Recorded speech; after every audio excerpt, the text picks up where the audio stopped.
আমন্ত্রণ ২১-এর রাতে। আমাদের আজকের বিষয় সংকট কোথায়। আজকে আমাদের সঙ্গে উপস্থিত আছেন রাজনীতি বিশ্লেষক ডাক্তার সাখাওয়াত হোসেন সায়ন্ত। আপনাকে স্বাগত জানাচ্ছি ২১-এর রাতে। ধন্যবাদ আপনাকে। আমাদের সঙ্গে আছেন এবি পার্টির সাধারণ সম্পাদক ব্যারিস্টার আসাদুজ্জামান ফুয়াদ। আপনাকেও স্বাগত জানাচ্ছি ২১-এর রাতে। সংকট কোথায়, অনেকে বলে সংকট নানা জায়গায়, সেই প্রসঙ্গে পরে আসছি। প্রথমেই আজকে এই মধ্যে সবাই জেনে গেছেন যে দেশের রাষ্ট্রপতি নির্বাচিত হয়েছেন মির্জা ফখরুল ইসলাম আলমগীর। আজকে দিনভরই এই বিষয়গুলো নিয়ে গণমাধ্যমে ব্যাপক আলোচনা ছিল, যদি সবারই আগে থেকেই জানা ছিল যে আসলে কে রাষ্ট্রপতি হচ্ছেন। নির্বাচনের আগে স্বরাষ্ট্রমন্ত্রী সালাউদ্দিন আহমদ সাংবাদিকদের সঙ্গে কথা বলেছেন। নাহিদ ইসলাম তিনিও তার বক্তব্য দিয়েছেন। আমি তাদের বক্তব্য একটু উল্লেখ করতে চাই আলোচনা যাবার আগে। স্বরাষ্ট্রমন্ত্রী সালাউদ্দিন আহমদ বলেছেন, সংবিধান সংশোধন সংক্রান্ত কমিটিতে বিরোধী দল এখনও যোগ দেয়নি, তবে পরবর্তী রাষ্ট্রপতি নির্বাচন সংবিধানের সংশোধিত ৭০ অনুচ্ছেদের ভিত্তিতেই অনুষ্ঠিত হবে। তিনি বলেন, রাষ্ট্রপতি নির্বাচনের আগে সংবিধানের ৭০ অনুচ্ছেদে প্রয়োজনীয় পরিবর্তন আনা হবে। সরকার গণভোটের রায়ের সাথে প্রতারণা করেছে উল্লেখ করে নাহিদ ইসলাম বলেছেন, সরকার আমাদের যাবতীয় ফ্যাসিবাদ বিরোধী আন্দোলনের সাথে প্রতারণা করেছে। তারা সারা দেশে দলীয়করণ করছে। প্রশাসনের সব জায়গায় এবং রাষ্ট্রপতি নির্বাচনেও এক প্রকার দলীয়করণের মাধ্যমেই দলীয় প্রার্থী দিয়ে প্রধানমন্ত্রী নিজেই রাষ্ট্রপতিকে নির্বাচিত করছেন, যেখানে স্বাধীনভাবে কোনো ভোট দেওয়ার সুযোগ নেই। তারা নিজেরাই বলে দিচ্ছে, ফলে তারা গণতন্ত্রের পক্ষে আছে বলে আমরা মনে করছি না। সায়ন্ত ভাই, আপনি দুজনের বক্তব্যই শুনলেন। ৭০ অনুচ্ছেদ নিয়ে ব্যাপক আলোচনা আছে। প্রথমেই আমি অভিনন্দন জানাই এই মুহূর্তে বাংলাদেশ রাষ্ট্রের অভিভাবক হিসেবে যাকে আমরা পেয়েছি, দীর্ঘদিনের ত্যাগী নেতা এবং বাংলাদেশের মানুষের কাছে অত্যন্ত প্রিয় শ্রদ্ধাভাজন মির্জা ফখরুল ইসলাম আলমগীর, যিনি এখন মহামান্য রাষ্ট্রপতি। ব্যক্তিগতভাবে আমি ওনাকে দীর্ঘদিন থেকে খুব পছন্দ করি, শ্রদ্ধা করি এবং খুব কাছ থেকে দেখেছি নানান সময়ে। অসাধারণ ব্যক্তিত্বের অধিকারী, ন্যায়পরায়ণ একজন মানুষ। যদিও বাংলাদেশের এই মুহূর্তে সংবিধান অনুসারে রাষ্ট্রপতির ক্ষমতা খুব সীমিত, কিন্তু যে জুলাই সনদ অনুসারে রাষ্ট্রপতি এবং প্রধানমন্ত্রীর ক্ষমতার যে ভারসাম্য আসার প্রস্তাবনাগুলি আছে, যেগুলো সব দল একমত হয়েছেন, বিএনপি যেহেতু এখনও বলছে যে জুলাই সনদ তারা অক্ষরে অক্ষরে পালন করবে, সেই বিবেচনায় আমি আশা রাখি যে রাষ্ট্রপতির এখন বা এতদিন ধরে যেরকম একেবারেই পাওয়ারলেস অবস্থায় রাখা হয়েছিল, শুধুমাত্র দেশে কোনো ক্রাইসিস হলে অথবা ইন্টারিম গভর্নমেন্ট বা তত্ত্বাবধায়ক সরকার হলে, যখন প্রধানমন্ত্রী বা সরকার এই নির্বাচিত সরকার থাকে না, তখনই তার গুরুত্ব বাড়ে। সেই ব্যবস্থার পরিবর্তে সব সময় রাষ্ট্রপতির কিছু জায়গায় তার বলবার এবং করবার থাকবে রাষ্ট্রের জন্য, রাষ্ট্রের জনগণের জন্য, সেটা হয়তো আসবে। তো সবচেয়ে বড় কথা হলো এইরকম একজন সজ্জন গ্রহণযোগ্য মানুষকে রাষ্ট্রের অভিভাবক হিসেবে পেয়ে এইটা একটা বড় অর্জন। আর নাহিদ ইসলাম বা বিরোধী দলের কথা যেটা বললেন আপনি, তারা যদি মনেই করে যে জুলাই সনদ অনুসারে ৭০ অনুচ্ছেদের বিলোপ ছাড়া এই নির্বাচন গ্রহণযোগ্য হচ্ছে না তাদের দৃষ্টিতে, তাহলে তারা নির্বাচনে অংশগ্রহণ করলো কেন? অংশগ্রহণ না করাটাও তো একটা প্রতিবাদ হতে পারত, যে জুলাই সনদের আলোকে ৭০ অনুচ্ছেদের যে পরিবর্তন হওয়ার কথা, সেই পরিবর্তন না হওয়ার অবস্থায় এই রাষ্ট্রপতি নির্বাচন আমরা বর্জন করলাম বা করব না। তারা এটাই গেছেন মানে হলো গিয়ে প্রচলিত ধারার বর্তমান যে রাষ্ট্র ব্যবস্থা আছে এবং সংবিধান সংস্কার না হওয়া পর্যন্ত সাংবিধানিক যে কাঠামো আছে, সেই কাঠামো মেনে তারা যেমন শপথ নিয়েছেন, তারা যেমন বিরোধী দলীয় নেতা উপনেতা হুইপ হয়েছেন, তারা যেরকম সুযোগ সুবিধা রাষ্ট্রের কাছ থেকে নিচ্ছেন, সেই একই ধারাবাহিকতায় ৭০ অনুচ্ছেদ পরিবর্তন না হওয়া পর্যন্ত এটা সাংবিধানিক বাধ্যবাধকতা, সেইটা বিবেচনায় নিয়ে তারা এটা মেনে নিয়েছেন।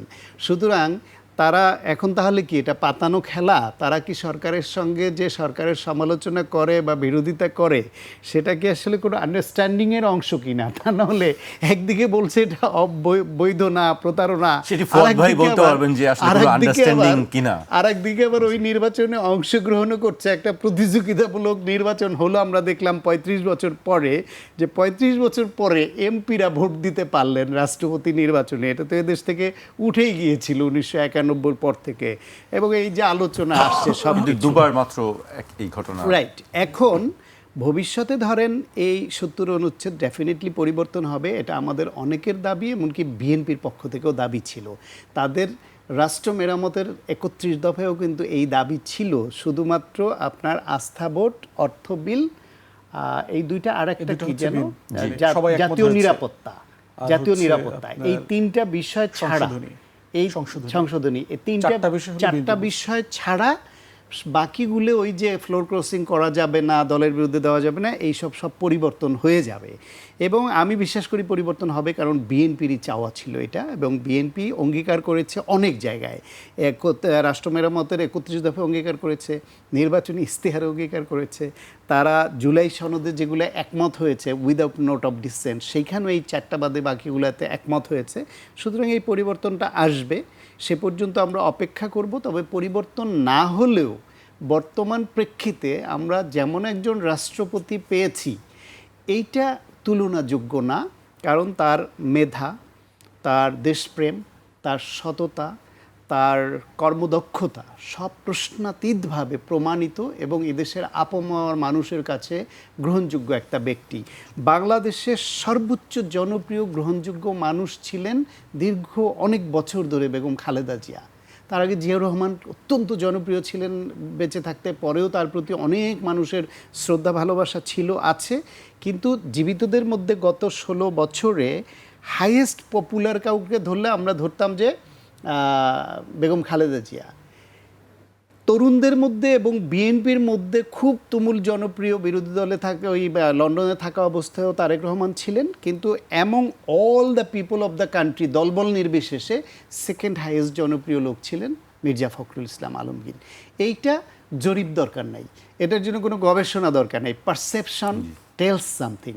সেই বিবেচনা এটা, সেই রকম একজন মানুষ, তাকে আমরা অভিভাবক হিসেবে পেয়েছি। আমি আবারও অভিনন্দন জানাই, এবং আমি নিজে রাষ্ট্রের এইরকম একজন অভিভাবক পেয়ে আমি নিজে সম্মানিত বোধ করছি। জি, শান্ত ভাই, আপনার কাছে আমি আবারও আসবো। অল্পর যে ব্যারিস্টার আসাদুজ্জামান ফুয়াদের কাছে আসতে চাই। তিনি অনেক কথা বলছিলেন শান্ত ভাই, যে বিরোধী দল মুখে এক কথা বলছে, কিন্তু আবার বাস্তবে দেখা যাচ্ছে যে তারা নির্বাচন করলো, বয়কট করলো না, সেই প্রশ্ন তুলেছেন। আন্ডারস্ট্যান্ডিং কিনা সেই প্রশ্ন তুলেছেন। নাহিদ ইসলাম বলছেন যে সরকার প্রতারণা করেছে ফ্যাসিবাদ বিরোধী আন্দোলনের সঙ্গে। আসলে কি, আপনার কাছে জানতে চাই। ধন্যবাদ। প্রথম কথা হচ্ছে, আমি একো করতেছি শান্ত ভাইয়ের সাথে ফখরুল ভাইয়ের নির্বাচিত হওয়ার ব্যাপারে। অত্যন্ত সজ্জন মানুষ, খুবই ফ্রেন্ডলি, আমরা লম্বা আলোচনা করি। দেশের তর্ক বিতর্ক, বিভিন্ন ইস্যু নিয়ে খুব খোলামেলা কথা বলেন আমাদের সাথে। আমাদের দলের সভাপতি মঞ্জু ভাই সহ আমাদের সাথে খুবই একটা মানে দলের রাজনৈতিক সম্পর্কের বাইরেও একটা খুবই আড্ডার সম্পর্ক আছে, আড্ডার সম্পর্ক আছে আর কি। তো সার্টেনলি ফখরুল ভাইকে অভিনন্দন জানাচ্ছি। ভাই তো আর বলা যাবে না কদিন পরে, এখন পর্যন্ত শপথ হয়ে গেলে পরে মহামান্য হয়ে যাবেন আর কি। তো এইটার বাইরে হচ্ছে ইলেকটোরাল প্রসেস নিয়ে কিছু কথা বলি আর কি। প্রথম কথা হচ্ছে যে আর্টিকেল 48(1) যে নির্বাচনের কথা বলা আছে, প্রেসিডেন্টের ব্যাপারে বলা আছে, সেটা বলা আছে যে শ্যাল বি ইলেক্টেড, নির্বাচিত হবে।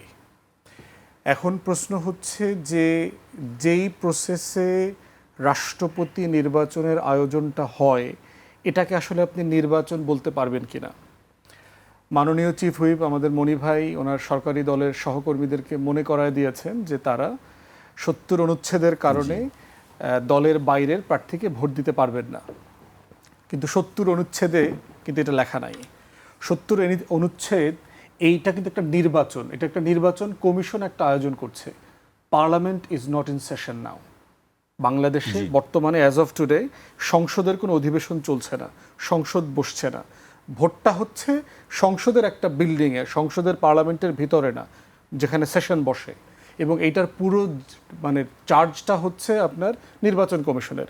নির্বাচন কমিশন চাইলে এটা মানিক মে এভিনিউতে করতে পারতো, পল্টন ময়দানেও করতে পারতো, ইটিভির যদি বড় হলরুম থাকতো সেখানেও করতে পারতো, সায়ন্তভার যদি বড় চেম্বার থাকতো সেখানেও করতে পারতো, যেখানে 450-500 লোক একসাথে বসতে পারবে। তাহলে এটা একটা নির্বাচন কমিশন করছে, প্রেসিডেন্সিয়াল অ্যাক্ট আছে 1991, তার অধীনে একটা নির্বাচন হচ্ছে। অতএব it has nothing to do with article 70 of the constitution. So মাননীয় চিফ হুইপ যেটা আমাদেরকে মনে করিয়ে দিলেন যে দলীয় লাইনে ভোট দিতে হবে হুইপিংয়ের জায়গা থেকে, এটা আমি একটা সংবিধান বিরোধী পজিশন মনে করি। সংসদ সদস্যরা চাইলে প্রার্থীদের ভিতর থেকে যে কাউকে ভোট দিতে পারবেন, this is the spirit written in article 48 of the constitution. তারপরে কথা হচ্ছে যে জুলাই সনদের ব্যাপারে দেখেন প্রতারণার অথবা 6 মাসের বিএনপির আমলনামা নিয়ে আমরা অনেক কথা বলেছি, প্রেস ব্রিফিং করেছি। প্রতারণা শব্দে আমি যাব না, বাট বিএনপি তো অনেক বরখেলাফ করেছে, সার্টেনলি ওয়াদার বরখেলাফ করেছে।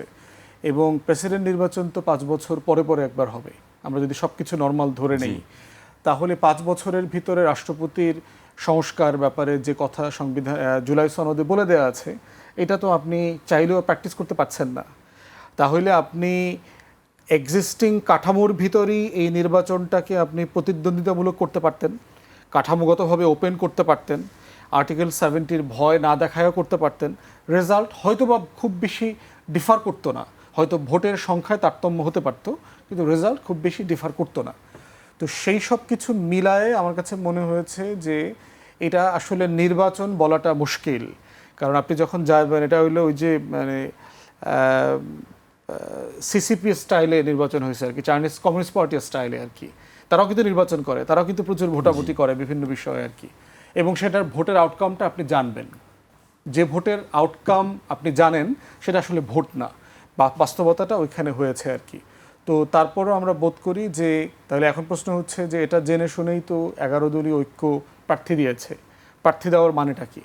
প্রার্থী না দিলে যেটা হতো, এই যে আজকে তর্কগুলো হচ্ছে না, আলাপগুলো হচ্ছে বিভিন্ন ফোরামে, এই আলাপটাও হতো না যে আসলে প্রেসিডেন্ট নির্বাচনটা কেন গুরুত্বপূর্ণ। বিএনপির কিন্তু প্রেসিডেন্ট ভাগ্য ভালো না, রাশি, বিএনপির কিন্তু কিছু কিছু রাশি আছে, যেমন আমরা বলি মাননীয় প্রধানমন্ত্রীর বন্ধু রাশি ভালো না, বিএনপির প্রেসিডেন্ট রাশি ভালো না। অতএব সেই জায়গাতে ক্রিটিক্যাল টাইমে বিএনপির দেখেন হিস্টোরিক প্রেসিডেন্ট সাত্তার সাহেব ঠেকাইতে পারে না কোনো কিছু, এরশাদ কু করে ক্ষমতা নিয়ে গেছে। বাট বিএনপির প্রার্থী যদি ইয়াজউদ্দিন সাহেবকে ধরেন, ক্যাওটিক সিচুয়েশন তৈরি করেছে, বিএনপি 111-এর ভিকটিম হয়েছে, বি চৌধুরী সাহেবের সাথে এমন অবস্থা তৈরি হয়েছে তাকে ক্ষমতা ছেড়ে দিতে হয়েছে। তাহলে আব্দুর রহমান বিশ্বাস ছাড়া খুব ক্রিটিক্যাল টাইমে বিএনপিকে কোনো প্রেসিডেন্ট কিন্তু সাহায্য করতে পারে নাই। তিনি একমাত্র ব্যক্তি যিনি কু ঠেকাইছেন, শেখ হাসিনার কু, জেনারেল নাসিম যখন টেক ওভার করতে চাইছেন, এছাড়া অন্য কেউই তাকে ঠেকাইতে পারে নাই। তো সেই জায়গাতে আমরা বোধ করছি যে পলিটিক্যাল অ্যাপয়েন্টমেন্টটা এটা একটা ভালো ডিসিশন। যিনি রাজনীতির পোর খাওয়া মানুষ, তিনি আশা করছি এই ধরনের ক্যাওয়াস এবং ক্রিটিক্যাল জায়গা দেখবেন। আমাদের প্রত্যাশা হচ্ছে সাংবিধানিকভাবে যিনি অভিভাবকত্বের দায়িত্ব নিচ্ছেন, তিনি আসলেই অভিভাবক হয়ে উঠবেন দলীয় জায়গার উপরে উঠে। সমস্যা হচ্ছে উনি হয়তো এটা চাইবেনও, বিএনপি সরকার ওনাকে দেবেন কিনা। বি চৌধুরী সাহেবকে দেন নাই, কিন্তু বি চৌধুরী সাহেব অনেক কিছু করতে চেয়েছেন যে আমি সবার হয়ে উঠি। তো এবং দেখেন যে তিনি টুঙ্গিপাড়া শেখ মুজিবের কবর জিয়ারত করতে গেছেন টেছেন, এগুলো নিয়ে দলের সাথে দ্বিমত হয়েছে। তো সেই জায়গাতে বর্তমান রাজনৈতিক পরিস্থিতিতে মাননীয় যিনি মহামান্য রাষ্ট্রপতি হচ্ছেন, তিনি এই জায়গাটাতে যদি যেতে পারেন তাহলে দেশের জন্য এটা ভালো হবে, কারণ ওনার আসলে আর জীবনে পাওয়ার কিছু নাই।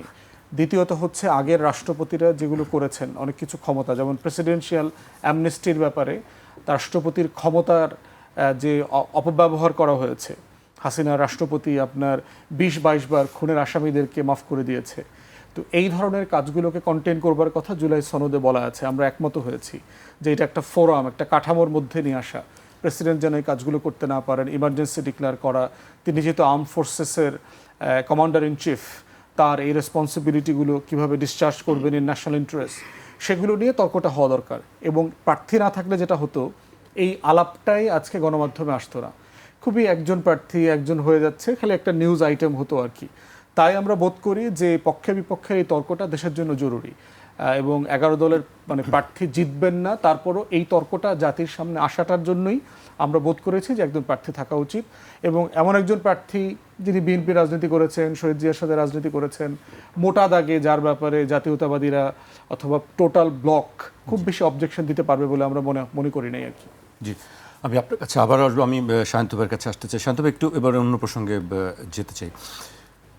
আর্থিক খাতের লুটপাট নিয়ে অনেক আলোচনা আছে। আমরা গতকালকেও একটু দেখলাম যে এস আলমের যে গ্রুপ বিদ্যুৎ উৎপাদনকারী প্রতিষ্ঠান এসএস পাওয়ার এক লিমিটেডের অনুকূলে বিশেষ ছাড় দিয়ে 32 লাখ মার্কিন ডলার ঋণ ছাড়ের অনুমোদন দিয়েছে বাংলাদেশ ব্যাংক। এই বিষয়টি নিয়ে অনেকদিন ধরে আলোচনা চলছে যে আনুকূল্য পাচ্ছে কি পাচ্ছে না, তাকে ফেভার করা হচ্ছে। আসলে কি তাই? এটা সমালোচনাযোগ্য এবং সমালোচনা হচ্ছে। তো রিয়ালিটি হচ্ছে মানে বিদ্যুৎ সেক্টর, গ্যাস সেক্টরে বাংলাদেশ এই মুহূর্তে একটা দুঃসহ বিপর্যয়ের মুখোমুখি আছে। এটা উত্তরণের জন্য নতুন করে কাউকে দায়িত্ব দিয়ে করার মতো মানে খুব দ্রুত পদক্ষেপ নেওয়ার মতো পরিস্থিতি বিবেচনায় নেওয়া কঠিন। দীর্ঘমেয়াদী হিসেবে সেটা নিতে হবে। ফলে অনেকের অনিচ্ছা সত্ত্বেও, সমালোচনা থাকা সত্ত্বেও হয়তো এটা করতে হয়েছে, এটুকুই আমার নিজের ধারণা আর কি এটা। আর যদি সেটা না করে তাদের দুর্নীতির ভাগিদার হয়ে কেউ প্রশ্রয় দিয়ে থাকে, সেটাও দুদিন আগে বা পরে এক্সপোজড হবে এবং সেটা দেশের মানুষ গ্রহণ করবে না। কারণ এখানে যারাই দুর্নীতি করে, যারাই এখানে দেশবিরোধী ভূমিকায় থাকে, দুদিন আগে বা পরে তারা জনগণ দ্বারা পরিত্যাজ্য হয় এবং তাদের মানুষ গ্রহণ করে না। আপাতত এ বিষয়ে এর বিস্তারিত বেশি কিছু আমার জানা নাই, এটুকুই বললাম। আরেকটি বিষয়ে নিশ্চয়ই আপনি সেই প্রশ্নগুলোর সম্মুখীন হন যে আসলে যারা আগে ছিল তাদেরকে ফেভার করছে কিনা বিএনপি বিভিন্ন ক্ষেত্রে বিভিন্ন জায়গায়, সেটাও কি ঠিক কিনা? না, সেটা যদি স্বচ্ছভাবে কেউ ব্যবসা করে, আগে তাদের বিরুদ্ধে টাকা পাচার, দুর্নীতি, প্রভাব বিস্তারের অভিযোগ নাই, এরকম কেউ থেকে থাকে, সেটা মাইক্রোস্কোপিক হবে। আওয়ামী লীগের আমলে প্রভাব বিস্তার করবে না আর তাদের অনুগত ব্যবসায়ী হবে, লোক হবে, এটা ভাবা মুশকিল। পুরো রাষ্ট্রটাই তারা তো দখলে নিয়ে গিয়েছিল। সেরকম একটা গণতান্ত্রিক দেশে দেশের প্রত্যেক নাগরিকের বৈধভাবে ব্যবসা করার অধিকার আছে, কিন্তু তারা যে অপরাধগুলি করেছে সেটা তো একটা বিচারের আওতায় আনা দরকার। অ্যাটলিস্ট সেটার একটা তদন্ত হওয়া দরকার যে আসলে অপরাধ কতখানি করেছে কি করেনি। যেমন ধরেন, কিছুদিন আগেই খুব আলোচনায় এসেছিল জি.কে. শামীম নামে একজন নেতা ছিল যুবলীগের। যখন ওই যে আপনার ক্যাসিনো কেলেঙ্কারি নিয়ে ঘটলো এবং অভিযান চলছিল, তখন যুবলীগের নেতা সম্রাটকে ধরা হলো। তার আগে জি.কে. শামীম তার নিকেতনে তার অফিসে নারী এবং প্রচুর টাকা অস্ত্রসহ তাকে ওইখান থেকে ধরা হলো। সেই জি.কে. শামীম খুবই সমালোচিত, ঘৃণিত অনেকখানি। আমরা টকশোতে তার প্রচুর সমালোচনা করেছি, পত্রিকায় লিখেছি, সব করেছি, বিএনপির তরফ থেকেও সমালোচনা হয়েছে। সেই জি.কে. শামীম আবার নতুন মোড়কে এসে এখন কোনো এক কালে সে যুবদল করত, এইটাকে সামনে এনে যদি উপস্থাপিত হয়, তাকে উপস্থাপন করা হয় এবং রেলের সমস্ত জায়গায় তার প্রতিষ্ঠানের বিজ্ঞাপন দিতে হবে, সেটার জন্য যদি মন্ত্রী সুপারিশ করেন, সেটা সমালোচনার যোগ্য বলেই সমালোচনা হয়েছে এবং সেটা কতদূর এগিয়েছে পরে আর জানি না, নাকি সেটা ওইখানে স্থগিত হয়েছে। সরকারের কিছু মন্ত্রীদের পরিবারের সদস্যরা, যারা বাবা যেই মন্ত্রণালয়ের দায়িত্ব, ওই মন্ত্রণালয় এমনকি অন্যান্য মন্ত্রণালয়ে যে টেন্ডার নিচ্ছেন সেটাও সমালোচনা হচ্ছে। যেমন পাশাপাশি আবার আওয়ামী লীগ আমলে আওয়ামী লীগের সুবিধাভোগী এবং নানান রকমের অপরাধে যুক্ত ছিল বলে অভিযোগ আছে, তারাও নতুন করে এরকম ব্যবসায় নানানভাবে ফেরত আসছে। এই যে বিডি ক্লিন নাকি এরকম একটা প্রতিষ্ঠান ছিল, সেটার প্রতিষ্ঠাতা হলো ছাত্রলীগ এবং যুবলীগের নেতা ছিল, যে হলো ঢাকা উত্তরের মেয়রের পিএস ছিল, সে এখন আমেরিকায়, তার প্রতিষ্ঠান। সেই প্রতিষ্ঠানকে নিয়ে মিটিং করে প্রধানমন্ত্রী পর্যন্ত পৌঁছে যায় তাদের কাজ দেওয়ার জন্য। অথচ বিএনপির যদি ধরে নিলাম যে যুব দল, ছাত্র দল, স্বেচ্ছাসেবক দল, এরা তো ভলান্টারিলি কত ক্লিনলিনেস প্রোগ্রাম, পরিচ্ছন্নতা প্রোগ্রাম নিচ্ছে এবং বহু সময় নিয়েছে, বিভিন্ন প্রোগ্রামের পরে উইলিংলি করেছে, ভলান্টিয়ার হিসেবে তারা এসব কাজ করছে।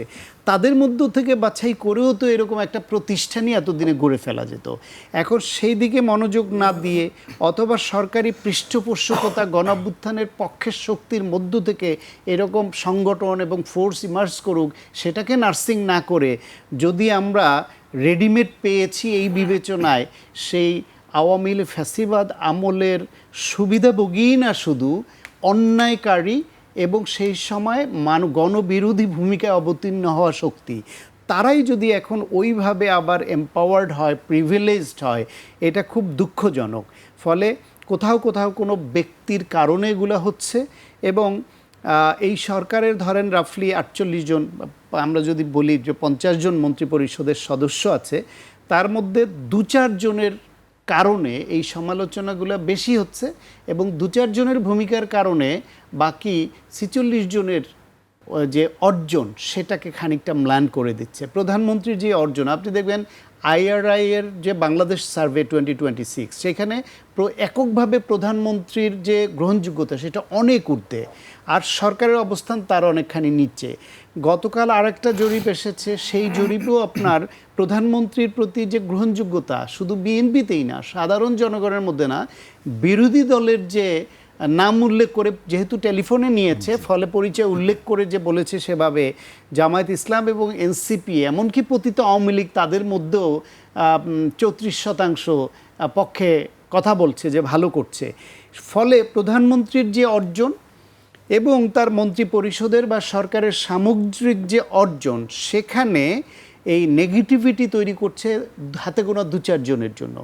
সেই 2-4 জন যারা এইরকম পতিতদের কাছে টানছে অথবা তাদের পরিবার বিতর্কে জড়িয়ে যাচ্ছে, ইমেজ ক্ষুণ্ণ হচ্ছে, তাদের ব্যাপারে যদি সিদ্ধান্ত নেওয়া না হয়, যদি তাদের ব্যাপারে অভিযোগগুলি মিথ্যা হয়, তাহলে সেটাও সরকারের পক্ষ থেকে ডিফেন্ড করা উচিত তথ্য প্রমাণ দিয়ে, যে এদের বিরুদ্ধে সংবাদ মাধ্যমে বা এই পারসেপশন দাঁড় করানো হচ্ছে, এটা পরিকল্পিতভাবে করা হচ্ছে, এই অভিযোগ আনা হচ্ছে, এই অভিযোগের আসল ঘটনা এই, সেটাও করা হচ্ছে না। না করাতে হচ্ছে কি, সংবাদ মাধ্যমগুলির প্রচারণার ফলে এবং ভার্চুয়াল মিডিয়া এটা ব্যাপক প্রচার পাওয়াতে সরকারের বিরুদ্ধে ওই ব্যক্তিদের বিরুদ্ধে একটা নেগেটিভ পারসেপশন যেটা তৈরি হচ্ছে, সেটা সরকার এবং প্রধানমন্ত্রীর ঘাড়ে গিয়েও পড়ছে। এই বিষয়ে আমি একটা উদাহরণ প্রায় আমি দেই, যে হাওয়া ভবন নিয়ে 111-এর সরকারের 2 বছর এবং শেখ হাসিনা 16.5 বছর খুবই মাইক্রোস্কোপিক্যালি ফাইন্ডিং করেছে, সার্চ করেছে যে কি দুর্নীতি পাওয়া যায় সেখানে। প্রধানমন্ত্রী তারেক রহমান, তখন তিনি দলীয় নেতা, তার বিরুদ্ধে বা তার আশপাশের কারোর বিরুদ্ধে বা ওই সরকারের কারো বিরুদ্ধে ওরকম আমলযোগ্য কোনো দুর্নীতির, হাওয়া ভবন কেন্দ্রিক দুর্নীতির কিছু কিন্তু বের করতে পারেনি। অথচ সেটাকে কেন্দ্র করে যে সংবাদ মাধ্যমগুলো জনমনে যে পারসেপশন তৈরি করেছিল, সেই পারসেপশনের খেসারত কিন্তু বিএনপিকে অনেক দিতে হয়েছে বছরের পর বছর। ফলে পারসেপশনটা খুব গুরুত্বের সঙ্গে নিতে হবে, যে যাদের বিরুদ্ধে নেগেটিভ পারসেপশন তৈরি হচ্ছে, কেন এই পারসেপশন হচ্ছে। যদি তার যৌক্তিক ভিত্তি থাকে তাহলে এখনই থামাতে হবে, যদি যৌক্তিক ভিত্তি না থাকে তাহলে এই পারসেপশন তৈরি যাতে হতে না পারে সেই পথ ধরতে হবে। সেই ক্ষেত্রে সরকারের কোনো বিশেষ ভূমিকা চোখে পড়ছে না। জি, আমি আপনার কাছে আবারও আসবো। আমি ফুয়াদ ভাইয়ের কাছে আসতে চাই। আজকে সরকারের উচ্চ পর্যায়ে একজন ব্যক্তি মন্তব্য করেছেন, পরিস্থিতি উত্তপ্ত করে সংকটকে আরও ঘনীভূত করতে বিরোধী দল কাজ করছে। সংকট কোথায় এবং পরিস্থিতি উত্তপ্ত করছে বিরোধী দলের, এরকম অভিযোগ কি আপনি মানতে রাজি? আমি তো সায়ন্ত ভাইয়ের কথা শুনে কনভিন্সড যে প্রত্যেকটা সংকট সরকার নিজে তৈরি করছে। তো এটা তো বিরোধী দলের এটা নিয়ে কথা বলা ছাড়া তো কোনো অপশন নাই। তার হাতে ক্ষমতা নাই। কোনো বিরোধী দল তো কোনো মন্ত্রীকে ঘেরাও করছে, কোনো মিনিস্ট্রি ঘেরাও করছে, কোথাও কোথাও বলছে ক্ষমতা থাকতে দিব না, টাইনা হেসরা নামাবো, শান্তিতে থাকতে দিব না। হাসিনা যে কথাগুলো বলতো, বিরোধী দলের একদমই এইসব ব্যাপারে কোনো আগ্রহ নাই। বিরোধী দল যেটা চাচ্ছে, সরকারকে কন্টিনিউয়াসলি মনে করায় দেওয়া যে আপনারা পথ ভুল করছেন, এটা আপনাদের সাথে ওয়াদা ছিল না, আপনি 31 দফা এটা বলছেন, ইলেকশন ম্যানিফেস্টোতে এটা বলেছেন। 2030 সালে ম্যাডামের যে ভিশন 2030 ছিল সেখানে এগুলো বলেছেন, আপনি এগুলো থেকে সরে আসতেছেন। জুলাই সনদে আমরা এটা একমত হয়েছে, আপনি করছেন না। গণভোটের গণরায় বাস্তবায়ন করবার কথা, এটা করছেন না। এইটাই আমাদের তো দায়িত্ব কন্টিনিউয়াসলি সরকারকে মনে করায় দেওয়া। এখন এই মনে করায় দেওয়ার প্রশ্ন যদি সরকার মনে করে যে শব্দ শক্ত হয়ে যাচ্ছে, এত জোরে বলেন কেন, মাত্র তো 6 মাস। অন্তর্বর্তীকালীন সরকারের সময় দেখেন তো প্রত্যেকটা সমস্যাতে বিএনপির নেতারা বলে নাই যে একটা নির্বাচিত সরকার আসলে আইন শৃঙ্খলার পরিস্থিতি সমাধান হয়ে যাবে, একটা নির্বাচিত সরকার আসলে এত আন্দোলন হবে না, একটা নির্বাচিত সরকার আসলে আপনার এই গুম খুন এগুলো থাকবে না, বিচার টিচার সব ঠিকঠাক মতো হবে, একটা নির্বাচিত সরকার আসলে এনবিআর আন্দোলন হবে না, ট্যাক্স ঠিক মতো উঠবে, অর্থনীতি ঠিক হয়ে যাবে। ইভেন যারা প্রসপেক্টিভ ইনভেস্টর ছিল তাদেরকে পর্যন্ত বিএনপি সরকার বলছে যে ওয়েট করেন, আপনারা পরে এসে করবেন, ইনভেস্ট করবেন নির্বাচিত সরকারের সময়, এখন করলে আমরা দায় নিতে পারবো না। তো কোথায় নির্বাচিত সরকার তো আসছে, খুন খারাপি বন্ধ হচ্ছে, বিচারের গতি বাড়ছে, অর্থনীতির অবস্থা ভালো হচ্ছে, কোনো কিছু ভালো হচ্ছে না। তো তাহলে প্রশ্ন হচ্ছে বিরোধী দলের দায়িত্ব তো এটা কন্টিনিউয়াসলি বলা। দেখেন সায়ন্ত ভাই ভদ্র মানুষ বলে এটা স্বীকার করেছেন এস আলমকে কাজ দেওয়ার ব্যাপারে। এস আলমকে একটা কোম্পানিতে কাজ দিচ্ছেন, যেই কোম্পানিটার 70% হচ্ছে তার শেয়ার, 30% হচ্ছে চাইনিজ কোম্পানি। বিকল্প কি চিন্তা করতে পারতেন? আপনি দুদকের অ্যাগেনস্টে অথবা তার তো অ্যাকাউন্ট, তার করাপশন দুর্নীতির মামলা মোকদ্দমা চলতেছে, অ্যাকাউন্ট ফ্রিজ করা আছে, তার কোম্পানিটাকে আপনি টেক ওভার করে সেট অফ করে দিতেন অ্যাগেনস্টে, তার করাপশনের মামলার অ্যাগেনস্টে করে চাইনিজ কোম্পানিটাকে বলতেন 2টা পাওয়ার প্ল্যান্ট চালানোর জন্য। সমস্যা কোথায়? বিকল্প আয়োজন আপনি করতেন। আমাদের এটা সত্য যে ইমিডিয়েটলি আমাদের এগুলোকে কাটপেস্ট জোড়াতালি দিয়ে অপারেট করা ছাড়া আমাদের এই মুহূর্তে অ্যাজ অফ টুডে কোনো অপশন নাই। কিন্তু আপনি এস আলমকে কেন ডেকে আনলেন? প্রশ্ন হচ্ছে এস আলমকে শুধু কি এখানে ডেকে আনেছেন? আপনি দুদকের পুরো লিডারশিপকে ফোর্সলি রিজাইন করতে বাধ্য করছেন। কেন? কারণ তারা এস আলমকে পুত পবিত্র চরিত্রের সার্টিফিকেট দিতে অস্বীকার করছেন। এবং তারা কারা? তারা কি জামাতের লোক? যারা দুদকের চেয়ারম্যান ছিলেন, কমিশনার ছিলেন, বেগম জিয়ার সাথে কাজ করেছেন, বিশ্বস্ত জাতীয়তাবাদী মানুষ এবং অনেস্টি ইন্টেগ্রিটি বলা মানুষ, তাদেরকে সরায় দিয়েছেন কেন? কারণ তারা এস আলমকে পরিষ্কার পরিচ্ছন্নতা সার্টিফিকেট দিতে রাজি হয় নাই। এরপরে দেখেন এস আলমকে আপনি ব্যাংক রেজুলেশন আইন যেটা রাটিফাই করার কথা ছিল সেটা অবিকল রাটিফাই করলেন না, 18 খ ঢুকাইলেন। কেন? কারণ টোটাল যে মূলধন 30-35 হাজার কোটি টাকা বাংলাদেশ ব্যাংক দিবে 5টা ব্যাংকে, তার 7% 8% দিয়ে যে কেউ এটার মালিকানা ক্লেম করতে পারবে। তাহলে আপনি এস আলমকে আবার ঢোকার পথ দিচ্ছেন। ইসলামী ব্যাংকে নিয়ে দেখেন কয়েকটা মাস জুড়ে কী পরিমাণ দুষ্টামি সরকার করছে, আননেসেসারিলি করছে, কোনো প্রয়োজন ছিল না। দেশের ইতিহাসের সবচেয়ে সাকসেসফুল প্রাইভেট ব্যাংক তার এখন বাংলাদেশ ব্যাংক থেকে ধার করে চলতে হচ্ছে। সে কিন্তু অন্তর্বর্তীকালীন সরকারের মোটামুটি গুছায় চলে আসছিল, নিজে চলতে পারছিল, এমন একটা সমাজ তাকে আবার একটা লাথি দিলেন। সম্প্রতি দেখলাম ইসলামী ব্যাংকের যে মামলা করা হয়েছে ইসলামের অ্যাগেনস্টে, সরকার সেই মামলা উজ্জ করার ব্যবস্থা করছে, আইনজীবী বদলায়া দিয়েছে। টোটাল কাঠামোগতভাবে যেন ইসলামের বিরুদ্ধে কেউ কথা বলবার মতো অবস্থায় না থাকে। মাননীয় স্বরাষ্ট্রমন্ত্রী ইসলামের গাড়িতে চড়ছেন, এটা তো খুব ছোট্ট একটা বিষয়। এরপরে দেখেন উনি অনেকগুলো এক্সাম্পল দিয়েছে সরকার কি খুব ভুল কাজগুলো করছে। আমাদের মাননীয় স্বরাষ্ট্রমন্ত্রীর ছেলে, তার একটা কোম্পানি আছে স্ট্যালিয়ন ক্যাপিটাল। এই কোম্পানিটা হয়েছে অন্তর্বর্তীকালীন সরকারের সময়। তার কাজের কোনো অভিজ্ঞতা নাই। দেখবেন যে এই ছেলেটা একটা বাচ্চা ছেলে, সে মাস্টারি করে কোথাও একটা প্রাইভেট ইউনিভার্সিটিতে, তাকে জোর করে ক্রিকেট বোর্ডের, বাবার দোয়া ক্রিকেট বোর্ডের কাউন্সিলর দিয়া সভাপতি বানাইছে, কিছু সদস্য বানাইছে।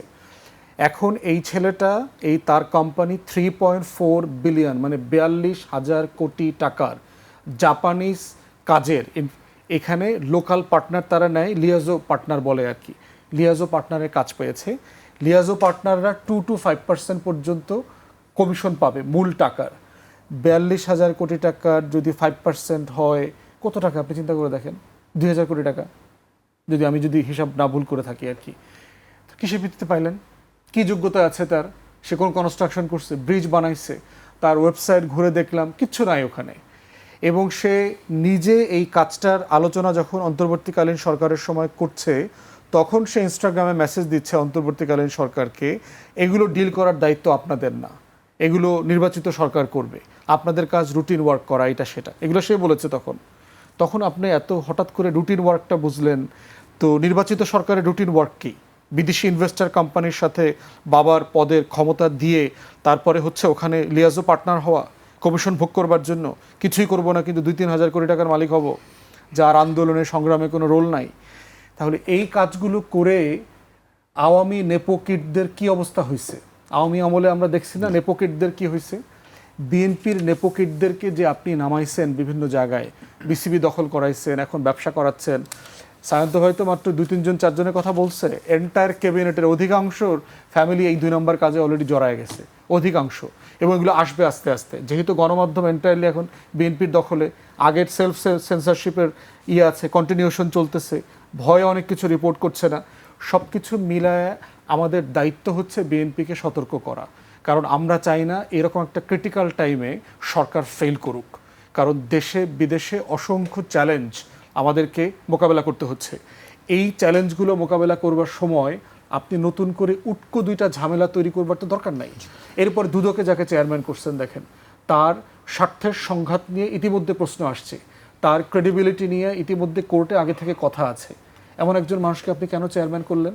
যেন এসালমকে এবং এরকম যারা আরও অলিগার করাপ্ট লোকদেরকে, ক্রিমিনালদেরকে আপনার পুত পবিত্রতার সার্টিফিকেট দিতে পারে? তো এই জায়গাগুলো প্রশ্ন করার দায়িত্ব তো আমাদের। জি, আমি বিরতিতে যেতে হবে, অনেকক্ষণ ধরে আমাকে বিরতির কথা বলছে, আমি সময় পাচ্ছি না। বিরতির পর আবারও ফিরছি আলোচনায়। একটা বিরতি নিচ্ছে, ফিরছি এখনই।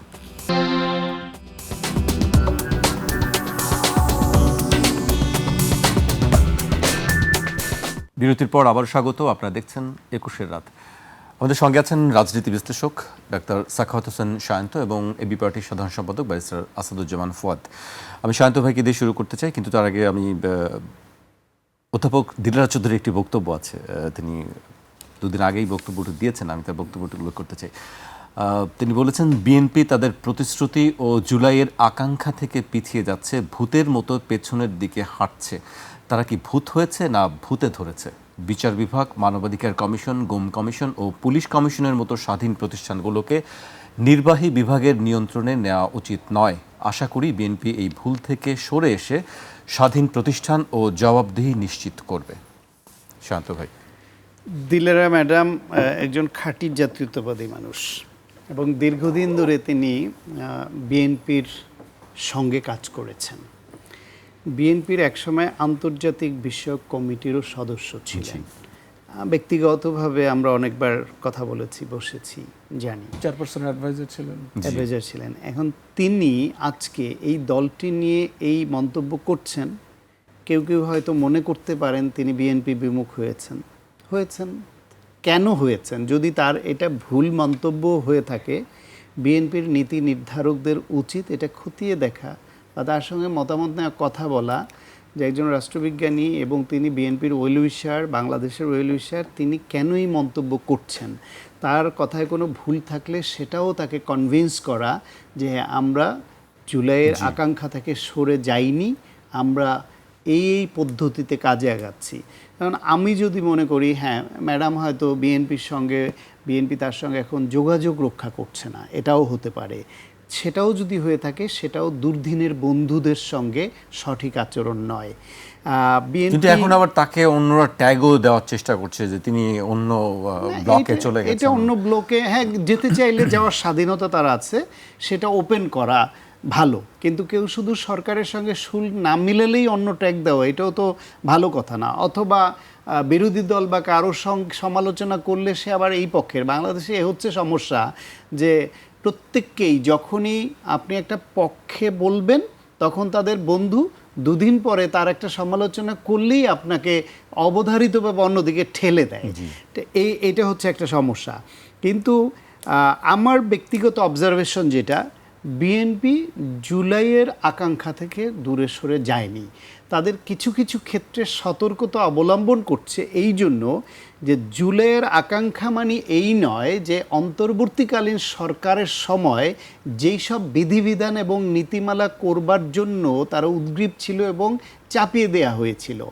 বাংলাদেশের মতো তৃতীয় বিশ্বে চেক অ্যান্ড ব্যালেন্স রেখে যেভাবে রাষ্ট্র পরিচালনা করতে হয়, সেইখানে জুলাই সনদে বা সেখানে নোট অফ ডিসেন্ট যেখানে বিএনপির আছে সেই সব বাদ দিয়ে যেই প্রস্তাবনাগুলো আসছিল ওগুলো হলে এই সরকারকে একদম হাত পা বেঁধে পানিতে ফেলে দিয়ে বলবে সাঁতার কাটো, এরকম অবস্থা। এবং বাংলাদেশের সরকার স্ট্যাবল হবে না যদি সব ক্ষেত্রেই ওই রকম মানে যেভাবে যেই প্রস্তাবনাগুলা ইন্টারিম গভর্নমেন্টের উপদেষ্টাদের পক্ষ থেকে যেগুলোকে মানে চাপিয়ে দেওয়া হয়েছিল সেগুলো হয়। কিন্তু ধরেন আপনি যেই জুলাই সনদের যেই বিষয়গুলোতে একমত হয়েছে বিএনপি, রাষ্ট্র মেরামতের 31 দফায় যে বিষয়গুলো বিএনপি নিজেই উত্থাপন করেছে, তারা করবে বলে অঙ্গীকার করেছে, তাদের যে ইস্তেহারে যেগুলো অঙ্গীকার করেছে সেইগুলির মধ্যে ইতিমধ্যে অনেকগুলোতে তারা কাজ করেছে।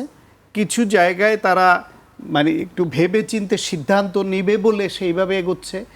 এই সংবিধান সংশোধনের জন্য তারা বিশেষ কমিটি করেছে এবং সেই কমিটি এবং স্বরাষ্ট্রমন্ত্রী তো সংবিধান নিয়ে বিএনপির মধ্যে সবচেয়ে বেশি কথা বলছেন এবং আইনমন্ত্রী, এই দুজনে বা সরকারের যে কোনো পর্যায় থেকে কথা বললে এখনও তারা বলছেন, অঙ্গীকার করছেন যে জুলাই সনদের তাদের যে অঙ্গীকার তার প্রতিটা জিনিস তারা বাস্তবায়ন করবেন এবং তার লক্ষণও ইতিমধ্যে যে দেখা যায়নি এমন নয়। আপনি দেখেন এই সরকারের মাত্র এই যে 180 দিন অতিবাহিত হলো দুদিন আগে, এর মধ্যে সরকারের তাৎক্ষণিক স্বস্তি দেওয়ার যে বিষয়টা সেইখানে কোথাও কোথাও তাদের ঘাটতি আছে। বিদ্যুৎ নিয়ে, তেল নিয়ে, গ্যাস নিয়ে, দ্রব্যমূল্য নিয়ে ক্ষেত্র বিশেষে তাদের ঘাটতি আছে এবং এটা নিয়ে তারা চেষ্টা করছে এবং দুঃখ প্রকাশ করছে।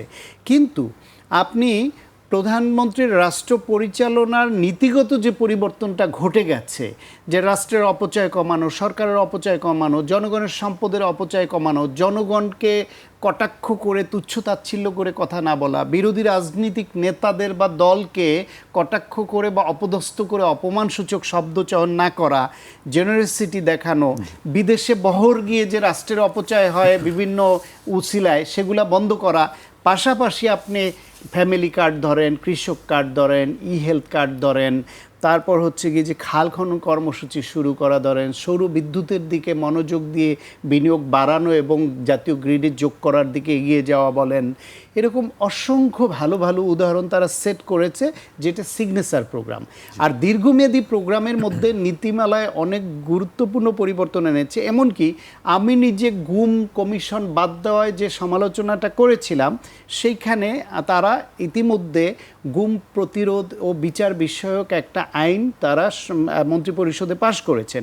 সেটা নিয়ে কিছুটা সমালোচনা বিরোধী দলের পক্ষ থেকে বিভিন্ন ক্ষেত্রে আছে, যে তদন্তভার পুলিশের হাতে আছে কেন, এটার একটা চেক অ্যান্ড ব্যালেন্স দরকার।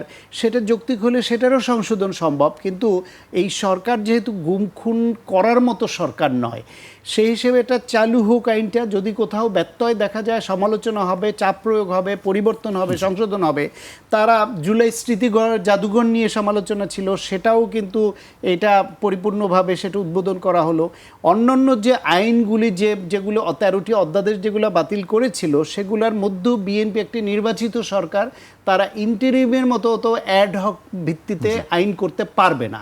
তাদেরকে রাষ্ট্রের বিভিন্ন স্টেক হোল্ডারের মতামত নিয়ে রাজনৈতিকভাবে আইন বিবেচনায় নিতে হবে এবং সেইখানে ভালো হতো যদি বিশেষ কমিটিতে বিরোধী দল সদস্য দিত।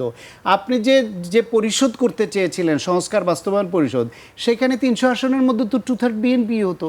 সেটাকে আপনি ছোট করে আনেন, রেশিও অনুসারে 15 সদস্যের কমিটি হলে সেখানে সেই রেশিও অনুসারে আপনি 5টা পাচ্ছেন, আপনি 5টা গিয়ে ওখানে ফাইট দেন, লজিক্যালি সেটা তুলে ধরেন। এবং যেহেতু তারা বলছে অক্ষরে অক্ষরে জুলাই সনদ পালন করবে, সেটা যদি না করে সেখানে আপনারা সেটা এক্সপোজ করেন জনগণের কাছে। আর একটা বিষয় হলো সময়ও দিতে হবে। একটা কর্মযজ্ঞ নিয়ে সরকারকে 23 লক্ষ কোটি টাকার ঋণ কাঁধে নিয়ে সরকার পরিচালনা আসতে হয়েছে। দেশটার সাংবিধানিক প্রতিষ্ঠানগুলো ধ্বংস করা হয়েছে, মানুষের মরালিটি ধ্বংস করা হয়েছে, অর্থনৈতিকভাবে পঙ্গু করে দেওয়া হয়েছে। সেই রকম একটা সমস্যা সংকুল দেশ, যেখানে একদিকে আপনার বাজেট দিতে চাইলে আর একদিকে শর্ট পড়ে। ফলে এদের সমন্বিতভাবে তাৎক্ষণিক স্বস্তি এবং দীর্ঘমেয়াদী উন্নয়ন, এই পরিকল্পনা নিয়ে সরকারকে এগিয়ে যেতে হবে এবং কোথাও কোথাও ঘাটতি থাকলে সেটা স্বীকার করতে হবে, জনগণের সহানুভূতি চাইতে হবে, সমর্থন চাইতে হবে। সেই দিকটায় কোথাও সরকারের ঘাটতি থাকলে সেটা হয়তো ভেবে দেখবে। অবশ্যই আমি শাহিদের কাছে আসবো আবারও। আমি ব্যারিস্টার আসাদুজ্জামান ফুয়াদের কাছে আসতে চাই। ফুয়াদ ভাই, আজকে আপনাদের একটি প্রোগ্রাম ছিল ওষুধের বিষয়ে, গত বেশ কয়েকদিন ধরে আপনারা কথা বলছেন, কি আসলে বিষয়টি? সরকার আপনার গত 3 তারিখে অন্তর্বর্তীকালীন সরকারের 2টো অধ্যাদেশ ওষুধ কেন্দ্রিক, এটা তারা বাতিল করে দিয়েছে। একটা হচ্ছে যে এসেনশিয়াল ড্রাগসের ব্যাপারে, মানে অত্যাবশ্যকীয় ওষুধের তালিকা, এবং আরেকটা হচ্ছে মূল্য নির্ধারণ। এই দুইটা বিষয়ে দুইটা পরিপত্র ছিল অন্তর্বর্তীকালীন সরকারের, যেটা বাতিল করে দিয়েছে খুবই একটা টেকনিক্যাল কারণে, যে যেটা ওষুধ এবং কসমেটিক্স আইন যেটা 2023 আছে, ওটাতে বলা আছে একটা উপদেষ্টা পরিষদের পরামর্শ নিতে হবে। যখন এই কাজটা করেছে অন্তর্বর্তীকালীন সরকার, তখন উপদেষ্টা পরিষদ ছিল না। তো উপদেষ্টা পরিষদ যদি না থাকে, তার পরামর্শ নেবার কোনো দায়িত্ব আইনগতভাবে তৈরি হয় না। ওই আইনে 30 ধারাতে সরকারের এই এম্পাওয়ার করা আছে, এটা করবেন। এবং দুঃখজনক জায়গাটা কোথায় দেখেন, এই পুরো কাজটা যে জনগণের ক্রয় ক্ষমতার মধ্যে সীমার ভিতরে গরিব মানুষের কথা বিবেচনা করে এই কাজটা করা, এটা WHO করে। আমার সায়ন্ত ভাই প্রফেশনাল মানুষ, উনি জানবেন। WHO নিজস্ব 400+ ওষুধের একটা এসেনশিয়াল ড্রাগসের তালিকা আছে। এইটার প্রথম কাজ বাংলাদেশে শুরু করেন শহীদ প্রেসিডেন্ট জিয়াউর রহমান 79 সালে। তখন তার যে স্বাস্থ্যমন্ত্রী ছিল কর্নেল MM হক, ওনাকে দিয়ে একটা খসড়া প্রস্তাব করেন, বাট প্রেসিডেন্ট শহীদ হয়ে যাওয়ার কারণে কাজটা শেষ হয় নাই। 82 সালে গিয়ে এই কাজটা সম্পূর্ণ হয়। ডাক্তার জাফরুল্লাহ চৌধুরী খুবই প্রমিনেন্ট রোল প্লে করেন, প্রফেসর নুরুল ইসলাম সাহেব এবং এরশাদও এটাকে খুব সাপোর্ট করেছেন। এবং আমাদের ওষুধ কোম্পানির টোটাল বিজনেসটা কিন্তু বিদেশিদের হাতে ছিল তখন। 70-80 দশকে 8টা বড় বিদেশি কোম্পানি ছিল, যারাই আমাদের ওষুধের মার্কেট নিয়ন্ত্রণ করত। তখন সরকার দেখেছে 70-80 দশকে যে 4000-এর উপরে ওষুধ নিবন্ধিত আছে। সরকারের কমিটি ফাইন্ড আউট করলো যে এর ভিতরে আপনার 1700+ ওষুধ অকেজ, ক্ষতিকর, কার্যকর না, প্রয়োজন নাই এরকম, কিন্তু মার্কেটে চলতেছে, বিক্রি করছে। ওই যে আমাদের সায়ন্ত ভাই মাফ করবেন, ডাক্তার সাহেবদেরকে একটু চা রুটির টাকা পয়সা দিয়ে টিয়ে ওনাদেরকে কমিশন কিছু বকরা দিয়ে ওনাদের লিখে টিখে দেয় এগুলো। তো এগুলো চিহ্নিত করা হয়েছে, বাতিল করা হলো, এবং 56-57টা জেনেরিক ওষুধের তালিকা করা হয়েছে। এটাকে দ্বিতীয় বিএনপির সরকার 94-তে এসে তারা একটা প্রজ্ঞাপন জারি করে 117টা ওষুধের, যে এটা এসেনশিয়াল ড্রাগস এবং একটা মিনিমাম প্রাইস সরকার ঠিক করে দেবে, এর বেশি বাইরে দামে বিক্রি করা যাবে না। এইটা যেহেতু 32 বছর আগের, এইটা সায়ন্ত ভাই বুঝবেন যে টেকনিক্যাল কারণেই অন্তর্বর্তীকালীন সরকার দেখেছে যে এই 17টা ওষুধের 30-32টা ছাড়া বাকিটা প্রায় অকার্যকর হয়ে গেছে। কারণ নতুন জেনারিক আসে, মানে আমি তো টেকনিক্যাল ভাষা এত সুন্দর করে বলতে পারবো না, নতুন আসে, জেনারিক নতুন ওষুধ আসে, কাছাকাছি ভালো মেডিসিন আসছে, ওগুলো নাই এখন আর। সো আপনার এই সিস্টেমটা তো আপডেট করতে হবে, কার্যকর করতে হবে আর কি। তো সেই কাজটা খুবই সাহসিকতার সাথে অন্তর্বর্তীকালীন সরকার করেছে, যে অত্যাবশ্যকীয় ওষুধের একটা তালিকা, যেটা 297, এবং তার মূল্যটা সরকার নিয়ন্ত্রণ করে দেবে, এবং যেটা সবচেয়ে ভালো ফার্স্ট লাইনার্স বলে ওইটাই প্রেসক্রিপশন করতে বাধ্য থাকবে ডাক্তাররা। তাহলে পুরো জিনিসটা করা হয়েছে আমার গরিব মানুষগুলোকে সামনে রেখে। বিএনপি সরকারের নেতৃত্বে এই কাজগুলো শুরু হয়েছিল, তারাই এই কাজগুলোকে এগিয়ে নিয়ে গেছে। কিন্তু এটা খুবই দুঃখজনক যে বিএনপি সবার আগে বাংলাদেশ, এবি পার্টির স্লোগান ছিল কিন্তু এটা, বাই দ্য ওয়ে, এটাকে নিয়ে তারা এখন মার্কেটিং করছেন। এই কাজটাতে সেটা মনে হয়নি। কারা এটাকে ওয়েলকাম করেছে দেখেন, শিল্প মালিক সমিতি, এবং তার নেতৃত্বে কারা আছেন, এই সরকারের ভাই ব্রাদাররা, মন্ত্রীদের ভাই ব্রাদাররা আছেন, সায়ন্ত ভাই সবাইকে চেনেন আর কি। তাহলে এইটা কাজ করবার মধ্য দিয়ে সরকার পরিষ্কারভাবে জনগণের বিপক্ষে অবস্থান নিয়েছেন, এবং এটা কোনোভাবে গ্রহণযোগ্য হতে পারে না। আমাদের যে লড়াই কালেকটিভ, সরকারের ওষুধ মালিক সমিতি যেটা সরকারের সাথে নেগোশিয়েট করা দরকার, সেইটা হচ্ছে এলডিসি যদি হয়। এলডিসি এই যে হাসিনা যেটা শুরু করে দিয়েছে, আমাদেরকে জোর করে মিথ্যা ডাটার উপরে ভর করায়া মধ্যম আয়ের দেশ বানাবে, তখন এই ওষুধের কোম্পানিগুলোর কিন্তু ভারতের ওষুধ বেচতে হবে, চীনের ওষুধ বেচতে হবে। কারণ তিনি এই যে generic medicine lower development country হওয়ার কারণে আপনাকে তো পেটেন্ট দিতে হয় না। এর মানে হচ্ছে যে আমি আমেরিকাতে উৎপাদিত অথবা আবিষ্কৃত একটা ওষুধ গরিব দেশ হওয়ার কারণে নকল করে বানাইতে পারবো। এটার আইনি ব্যাখ্যাটা হলো তাই আর কি। এবং আমাদের অধিকাংশ ওষুধ অলমোস্ট এন্টায়ারলি হচ্ছে ইউরোপিয়ান পশ্চিমা দেশের পেটেন্ট করা। তা আপনি যখনই এলডিসি গ্র্যাজুয়েশন হয়ে যাবে, আপনি সস্তায় ওষুধ বানাইতে পারবেন না। ইকুয়ালি র ম্যাটেরিয়ালসের নিয়ন্ত্রণ আপনার কাছে নাই, ভারতের কাছে, চায়নার কাছে, ইউরোপের কাছে। সো আপনার টোটাল মার্কেট সেক্টর ফল করবে। তাই ওষুধ মালিক সমিতি যারা আছেন তাদেরকে বলবো, দয়া করে কোথায় পলিটিক্সটা করা দরকার, আগামী 3 বছর ভিক্ষা করে খাবেন না ভারতের ওষুধ বেচবেন, ওইটা ডিপেন্ড করবে আপনি এখন রাইট পলিটিক্সটা করতেছেন কিনা। জনগণের বিপক্ষে দাঁড়ায় না, রাইট জায়গাতে পলিটিক্সটা করেন, আপনার ব্যবসা করবার, লাভ করবার সুযোগ আছে। কারণ যারা মানে মূল্য যারা ঠিক করবেন, তারা তো মালিক পক্ষের সাথে কথা না বলে ঠিক করবেন না, শুধু প্রফিট মার্জিন তারা কমাবেন। আপনি হিসাব করে দেবেন যে আমার র ম্যাটেরিয়াল আনতে এত টাকা খরচ হয়েছে, ম্যানেজমেন্ট কস্ট এত, প্লাস হচ্ছে আমার এত পরিমাণ লাভ করতে হবে। তো এইটা আমরা চাই যে সরকার এই ভুল সিদ্ধান্ত থেকে ফিরে আসুক, জনগণের পক্ষে দাঁড়াক। জি, একেবারে শেষের দিকে চলে এসেছি। আমি সায়ন্ত ভাইকে একটু অন্য প্রসঙ্গে কথা বলতে চাই। আজকে সেনাপ্রধান কথা বলেছেন, রোহিঙ্গা ইস্যু নিয়ে কথা বলেছেন। তিনি সরাসরি বলেছেন যে দেশের পরিবেশ এবং অর্থনীতির উপরে ব্যাপক একটি চাপ সৃষ্টি করছে এবং মাদক যে বিস্তার ঘটছে সেটার পেছনে এই গোষ্ঠী দায়ী আছে। এবং আমরা দেখেছি যে গতকালকেই দেখেছি সংবাদ মাধ্যমে বিভিন্ন জায়গায় বিজিবি থেকেও কিছু ভিডিও, আরাকান আর্মির হাতে বন্দী ছিলেন 24 জন জেলে, তাদেরকে বিজিবি উদ্ধার করে এনেছে এবং তাদের যে বক্তব্য আমরা শুনেছি সেটি খুব ভালো কোনো বক্তব্য নয়। আপনার কাছে কি মনে হয় আসলে এই যে সংকটটা আসলে কিভাবে সমাধান করা যায়? খুব সংক্ষেপে, যদিও অনেক বড় একটি ইস্যু। না, বড় ইস্যু, এটা নিয়ে অনেক আলোচনা হচ্ছে। এটা আমাদের একটা জাতীয় সংকট, সেটা আমরা জানি। সেনাপ্রধান যেটা বলেছেন সেটাও অমূলক নয়। এদের মাধ্যমে অপরাধ প্রবণতা, মাদক, নানান বিষয়ে আমরা ঝুঁকির মধ্যে আছি, এটা সবই আমরা জানি। এদের ফেরত পাঠাতে হবে, আঞ্চলিক এবং আন্তর্জাতিক নানান রকমের সহায়তা লাগবে। ইতিমধ্যে মিয়ানমার 3,09,000-কে তাদের নাগরিক বলে তারা স্বীকারও করেছে। বাকিরা কেন না, নয়? বাকিরা নয়, যাই হোক, এতদিন তো পুরাই অস্বীকার করছিল, এটা স্বীকার করতে বাধ্য হয়েছে। আমার ধারণা ভবিষ্যতে বাংলাদেশ যদি সঠিক পররাষ্ট্র নীতি অনুসরণ করে আন্তর্জাতিক বন্ধুদের মাধ্যমে এইটা প্রেশার অব্যাহত রাখে, আলোচনা অব্যাহত রাখে, তারা ওইটাও করবে। কিন্তু আমি বরং এইটা নিয়ে অনেক আলোচনা হয়েছে, জাতীয় ওষুধ নীতি নিয়ে যে কথাটা ফুয়াদ ভাই বলেছেন সেখানে একটু কথা বলি। অবশ্যই। সেটা হলো ফুয়াদ ভাইয়ের বা সবার চাওয়া যেটা বলেছেন তার স্পিরিটের সঙ্গে আমি একমত, যে কিন্তু সমস্যাটা হলো ইন্টারিম গভর্নমেন্ট অনেক কিছুই এরকমভাবে করতে পারে তাৎক্ষণিকভাবে, যেটা রাজনৈতিক সরকারের পক্ষে করা দুরূহ হয়, আলাপ আলোচনার ভিত্তিতে করতে হয়। ইন্টারিম সরকার কিন্তু এটা ইমপ্লিমেন্ট করে নাই, তারা শুধু এই নীতিমালাটা করেছে কিন্তু সেটা ইমপ্লিমেন্ট করে নাই। সময় না, আমি বলি আপনাকে ফ্যাক্টটা। যখন প্রফেসর ডক্টর সাইদুর রহমান এটার বিশেষ সহকারী হিসেবে এটা উদ্যোগ নিয়েছেন, তিনি ফার্মেসির লোক এবং ওষুধ সম্পর্কে বোঝেন, তিনি এটা করেছেন এবং এটা করার সময় তখনই এটা নিয়ে ব্যাপক রিয়াকশন হয়েছিল ওষুধ প্রস্তুতকারক কোম্পানিগুলোর মালিকদের মধ্যে। তাদের সমিতির পক্ষ থেকে তারা বিভিন্ন দলের সঙ্গে তারা মিটিং করেছে, দেখা করেছে, সরকারের সংশ্লিষ্ট জায়গায় তারা তাদের প্রতিবাদের কথাগুলো জানিয়েছে।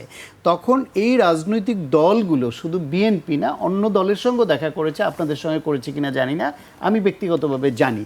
তখন তাদেরকে ওই সরকার তখন ওইটা স্থগিত রাখে ইমপ্লিমেন্ট করা, উনি আর এগুতে পারেন নাই, কারণ এটা একটা রিয়াকশন, নেগেটিভ রিয়াকশন খুব ব্যাপকভাবে তৈরি হচ্ছিল, ফলে সরকার ওইদিকে আর এগোয়নি। তারা এরকম একটা সিদ্ধান্ত নিয়ে রেখে দিয়েছে।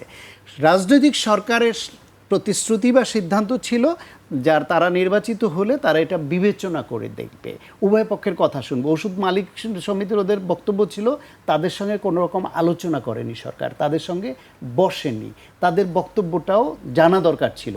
পাশাপাশি আবার ওই যে জাতীয় ওষুধ নীতি পরিষদ যেটা থাকে, উপদেষ্টা পরিষদ, সেই পরিষদই ছিল না, গঠন করতে পারতো, তাদের ওইটা আইনগত একটা ব্যত্যয় ঘটেছে। মূল জিনিসটা হইল গিয়া রাষ্ট্রে অস্থিরতা তৈরি করলেই তো শুধু হয় না। আজকে ধরেন আপনি আমার এই যে অটোরিকশা বা এই যে ব্যাটারি চালিত রিক্সা অবৈধভাবে হচ্ছে না, এইটা নিয়ে ইন্টারিম সরকার বাতিল করার একটা সিদ্ধান্ত নিয়ে একটা বিভাগে পড়লো, তারা আন্দোলন করলো, তারপর আবার দাদার্সে ছেড়ে দিল, সংখ্যা বাড়তেছে, এই সরকারও বিভাগে আছে। এখন হুট করে যদি আজকে নিষিদ্ধ, এটা অবৈধ বলে এদের বাদ দিয়ে দেয়, আপনি আন্দোলন, অ্যানার্কি, নানান রকম সমস্যা পারবেন। তাদের উপার্জন কিভাবে হবে, তাদেরকে আপনি কিভাবে সন্তুষ্ট করে ভিন্ন পেশায় নিতে পারেন, কিভাবে বৈধভাবে আনতে পারেন, আলোচনার বিষয় থাকে। ফলে এই সরকার বা এখানে এই সরকার না এসে অন্য রাজনৈতিক সরকার আসলো, এটাই করতে হতো যে যেহেতু এটা নিয়ে একটা অভিযোগ ছিল, ত্রুটিপূর্ণ ছিল, সেটাকে স্থগিত রেখে বা বাতিল করে নতুন, এটা আপাতত বলছে আপাতত বাতিল, এরপরে আলোচনার সাপেক্ষে সব স্টেক হোল্ডারদের কথা শুনে নতুন একটা নীতিমালা করতে হবে যেটা জনগণের পক্ষে যায়। এবং 2004 সালের সেটা তো এখন চলতেই পারে না, 1994 সালে সেটা তো চলতেই পারে না। ফুয়াদ ভাই যে কথাগুলো বলেছেন এগুলো সবগুলোতে আমি একমত, কিন্তু যে প্রক্রিয়াগতভাবে স্টেক হোল্ডারদের সঙ্গে আলোচনার ভিত্তিতে সব পক্ষকে নিয়েই এগোতে হয়। আপনি শুধু যে সব ওষুধ কোম্পানিকে খেপিয়ে তুলেও তো আপনি এটা ইমপ্লিমেন্ট করে আপনি নতুন একটা meeting হয়েছে, সংকট দফা তৈরি দফা করেন। না, meeting হয়েছে। তাদের বক্তব্য হচ্ছে আলোচনা করেনি, তাদের মতামত নেয়নি। তখন সংবাদ মাধ্যমে এটা প্রচুর এসেছে এবং সংবাদ মাধ্যমের যারা হেল্প বিট করেন, গুরুত্বপূর্ণ ব্যক্তি যারা এটার সঙ্গে ছিলেন, তারা বলেছেন যে এরকমও বলেছেন আমাকে, দেখেন বিএনপি মহাসচিবের সঙ্গে ওনারা দেখা করলেন এবং মহাসচিব একটা বিবৃতি দিয়ে দিলেন যে এটা আলোচনা না করে ঠিক হয়নি করা। একেবারে ফলে শেষ সমালোচনা করতে হবে, ছিল। জি। এখন আমি মনে করি গুম কমিশন নিয়ে একটু আগে বলছিলাম, ওইটা নিয়ে সমালোচনা ছিল, বাতিল করেছে বলে যাচাই বাছাই করে করেছে। এই ওষুধ নীতি এবং অত্যাবশ্যকীয় ওষুধের যে মূল্য নির্ধারণ, এইটাও সরকারকে এই ওষুধ উৎপাদনকারী এদের সঙ্গে আলোচনায় করে তাদেরকে বুঝিয়ে যৌক্তিক পর্যায়ে এনে জনগণের পক্ষে সবাইকে দাঁড়াতে হবে। জি, শান্ত ভাই, আমি শেষ করব। আমি ব্যারিস্টার আসাদুজ্জামান ফুয়াদকে দিয়ে শেষ করতে চাই। মিয়ানমার সরকার যে বিবৃতিটা দিয়েছে সম্প্রতি, যে তারা 3 লাখ এর বেশি যে নিয়ে যাবে, এই বিবৃতির কারণে কি আসলে এই পরিস্থিতি কি সামনে আরো সংকটময় অবস্থায় পড়বে কি বলে মনে করেন আপনি? প্রশ্ন হচ্ছে যে এই ধরনের কথাবার্তা আকপিচ করা তো মিয়ানমার সরকার অনেকবার করেছে, কিন্তু খুব বেশি লাভ হয় নাই। হ্যাঁ, আমরা 40,000 নিব, তারা লোক পাঠাইছে, তালিকা করেছে, 1 লাখ নিব, তো 2 লাখ নেওয়ার প্রতিশ্রুতি দিয়েছে। এই ধরনের পিং পং গেম আসলে মিয়ানমার বহুবার করেছে। নীতিগতভাবে আমি মনে করি যে সরকারকে শহীদ জিয়াউর রহমানের অফেন্সিভ মেজারমেন্টে যাইতে হবে কোনো না কোনো ফর্মে। ডিপ্লোম্যাটিক যে ভদ্রতা দিয়ে মিয়ানমারকে ডিল করবার চেষ্টা করা হচ্ছে, এটা খুব ওয়ার্ক করতেছে না। এখানে এমন একটা জায়গাতে আসতে হবে যে মিয়ানমার নিতে বাধ্য হবে। এরকম জায়গাতে না আসলে পরে আপনার খুব বেশি লাভ হচ্ছে বলে আমি মনে করি না। এবং সেনাপ্রধান যেটা বলেছেন যে মানে এত ছোট ক্যানভাসে দেখার সুযোগ নাই, এটা ন্যাশনাল সিকিউরিটি থ্রেট, আসলে জাতীয় নিরাপত্তা হুমকি হয়ে গেছে। এই বিশাল জনগোষ্ঠী আপনি আসলে দীর্ঘ মেয়াদে এক জায়গাতে রেখে, যার কাজ নাই, লেখাপড়া নাই, পেশা নাই, আয় রুজি নাই, এরকম একটা বাস্তবতায় তাকে আপনি আসলে রাখতে পারবেন না। আরাকান আর্মি কি বলছে, তারা কি চায় আসলে? আমাদের জেলেদেরকে কিছুদিন পর পরই তারা ধরে নিয়ে যায়, বলা হচ্ছে তারা বাংলাদেশ সরকারের সিরিয়াস ঘাটতি আছে এখানে। আপনি দেখেন যে মিয়ানমারের অবৈধ জেলেদেরকেও তো বাংলাদেশ ধরে, ধরার পর কিভাবে ফেরত দেয়, কোনো এক্সচেঞ্জ হয় কিনা। মিয়ানমারেতে মানে আপনার প্রিজনার হিসাবে কিন্তু হাজার হাজার বাংলাদেশি জেলেরা আছেন, কিন্তু আপনি যখন রিটার্ন করেন, আপনার মনে আছে কিনা অন্তর্বর্তীকালীন সরকারের সময় দেখেছি যে আরাকান আর্মির অ্যাটাক থেকে বাঁচার জন্য হাজার হাজার মিয়ানমার সরকারি কর্মকর্তা, চেকপোস্টের লোক, আয়করের লোক, ট্যাক্সের লোক, পুলিশের লোক বাংলাদেশে ফিরে আসছিল। নৌকা ভরে ভরে, জাহাজ ভরে ভরে বারবার ফেরত দেওয়া হয়েছে। কাউকে জিজ্ঞাসাবাদ করেছেন what's going on in the country? আপনি এদেরকে জিজ্ঞাসাবাদ করবেন না, তথ্য নেবার চেষ্টা করবেন না, আপনি এটার সাথে বন্দি বিনিময় করবেন না যে আমি হাজার হাজার লোককে ফেরত দিচ্ছি, আমার যারা 5,000 আছে, 6,000 আছে, তুমি আমাদের সবাইকে ফেরত দিতে হবে। কোনো কিছু করেছে? কোনো কিছু করে নাই। তাহলে বাংলাদেশের এই যে নেগোশিয়েট করবার ঘাটতি আমরা সব জায়গায় দেখতে পাচ্ছি, সেটা বিনিয়োগে হোক, সেটা রোহিঙ্গাতে হোক, পানির ব্যাপারে হোক, আন্তর্জাতিক চুক্তি করবার ব্যাপারে হোক, ট্রেডে হোক। তো এই জায়গাতে আমি বোধ করি যে ন্যাশনাল সিকিউরিটি কনসার্নের জায়গা থেকে এইটাকে কালেকটিভলি মোটা ক্যানভাসে, বড় ক্যানভাসে দেখা দরকার। জি, অবশ্যই। আজকে আমাকে শেষ করতে হচ্ছে এখানে। আপনাদের দুজনকে অনেক ধন্যবাদ আমাদেরকে সময় দেওয়ার জন্য। ধন্যবাদ আপনাকেও। আজ এখানেই শেষ করছি। আবার দেখা হবে রোববার ঠিক রাত 12টায়। আপনারা সবাই সুস্থ থাকুন, নিরাপদে থাকুন আর 21-এর সঙ্গে থাকুন।